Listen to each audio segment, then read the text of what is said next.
Good morning everyone. तो आज हम बात करेंगे what is Ramsar convention. Ramsar convention को डिस्कस करने से पहले मैं एक छोटी सी इन्फॉर्मेशन आपके साथ शेयर करना चाहता हूँ। मैंने वेटलैंड्स के ऊपर और उसकी टाइप्स के ऊपर एक वीडियो बनाई थी। अगर आपको वेटलैंड्स के बारे में जानकारी नहीं है तो कमेंट सेक्शन में मैं उसका लिंक प्रोवाइड करवा दूंगा, आप वो वीडियो ज़रूर देख लें। अगर आपको वेटलैंड के बारे में जानकारी है तो आप बने रहिए इसी वीडियो में। रामसर कन्वेंशन की हम बात करेंगे जो बेसिकली वेटलैंड्स को प्रोटेक्शन देने की बात करता है। रामसर जो है वो एक सिटी है ईरान में, वहाँ पे ये कन्वेंशन साइन हुई थी 1971 में। बेसिकली रामसर कन्वेंशन के लिए 1960 से ही बातचीत चल रही थी डिफरेंट कंट्रीज़ के बीच में, एनजीओज़ के बीच में, कि किस तरह से वेटलैंड्स को प्रोटेक्ट किया जाए, उसके जो रिसोर्सेज हैं, उसके जो संसाधन हैं, उनको कैसे बचाया जा सके। पहले हम देख लेते हैं कि वेटलैंड्स की कैटेगरी में क्या क्या आता है। Marine and coastal areas, estuaries, lakes, rivers, marshes, peatlands, groundwater and human-made wetlands such as rice paddies, shrimp ponds and reservoirs। ये सारी चीज़ें wetlands में आती हैं। 2 February each year is World Wetlands Day. तो हम वर्ल्ड वेटलैंड डे भी celebrate करते हैं 2 फरवरी में, क्योंकि 2 फरवरी 1971 में ही ये कन्वेंशन साइन की गई थी, जिसमें डिफरेंट पार्टीज शामिल थी, 171 गवर्नमेंट्स जिसमें शामिल थी। अब रामसर की फ़िलोसफी क्या है? रामसर की फ़िलोसफी है वाइस यूज़ ऑफ वेटलैंड्स। अब ये वाइस यूज़ क्या है, किस तरह से हम वेटलैंड्स का वाइस यूज़ कर सकते हैं? तो ये बताता है maintenance of ecological character with in the context of sustainable development. आपको सस्टेनेबल डेवलपमेंट करनी है वेटलैंड की, इस्तेमाल भी करना है वेटलैंड्स का, लेकिन उसे कोई नुकसान नहीं पहुंचना चाहिए, उसका जो इकोलॉजिकल कैरेक्टर है वो चेंज नहीं होना चाहिए। तो इसे कहते हैं वाइस यूज़ ऑफ वेटलैंड्स। आखिर क्यों हमें इस कन्वेंशन की ज़रूरत पड़ गई? देखिए, wetlands are indispensable for the countless benefits और इकोसिस्टम सर्विसेज।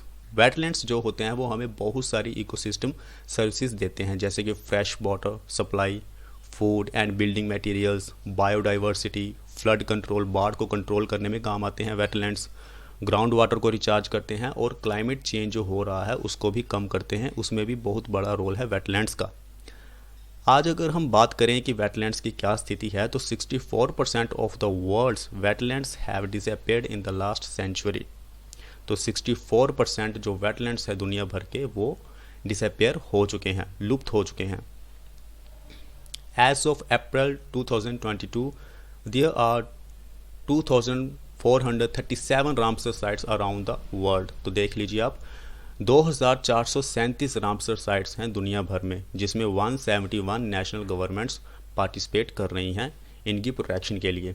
अब हम बात करते हैं कि ऐसी कौन सी कंट्री है जिसमें सबसे ज़्यादा रामसर साइट्स हमें देखने को मिलती हैं। तो यूनाइटेड किंगडम में 175 एंड मैक्सिको में 142, और एक ऐसी कंट्री जिसका ऑलमोस्ट लार्जेस्ट एरिया जिसका जो है वो रामसर प्रोटेक्शन के अंडर आता है। तो Bolivia has the largest area under the Ramsar protection. अब हम बात करते हैं मॉन्ट्रेक्स रिकॉर्ड की। मॉन्ट्रेक्स रिकॉर्ड कुछ नहीं है, जैसे स्कूल में स्टूडेंट्स का डेटा रखा जाता है, उनकी लिस्ट तैयार की जाती है, उनका एक रजिस्टर बनता है, उसी तरह से मॉन्ट्रेक्स रिकॉर्ड में वेटलैंड्स की लिस्ट बनती है।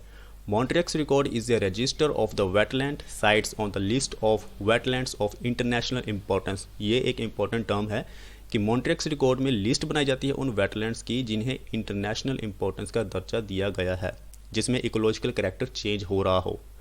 Changes in ecological character have occurred, are occurring, and are likely to occur as a result of a technological developments, pollution, and other human interference।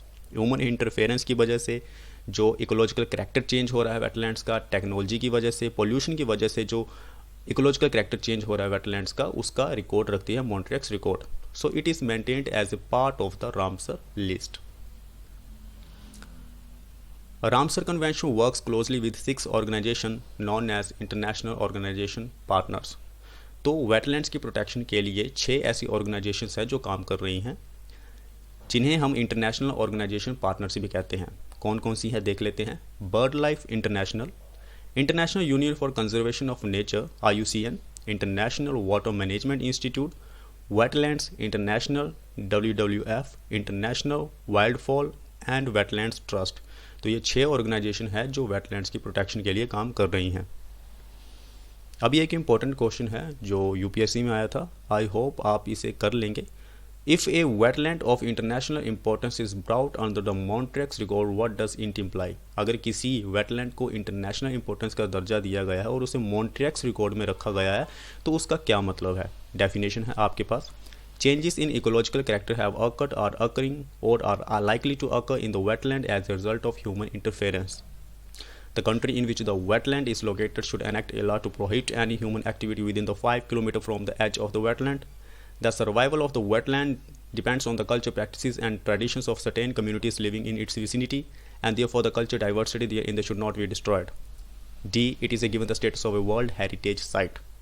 तो आप देखिए कि मॉन्टेक्स रिकॉर्ड में हमने क्या डेफिनेशन पढ़ी थी. हमने डेफिनेशन पढ़ी थी changes in ecological character have occurred, are occurring or are likely to occur in the wetland as a result of human interference. तो यस, इसका जो सही आंसर है वो ए है. ए डेफिनेशन जो है वो करेक्ट है. तो आज के लिए इतना ही, मिलेंगे नेक्स्ट वीडियो में. Thank you.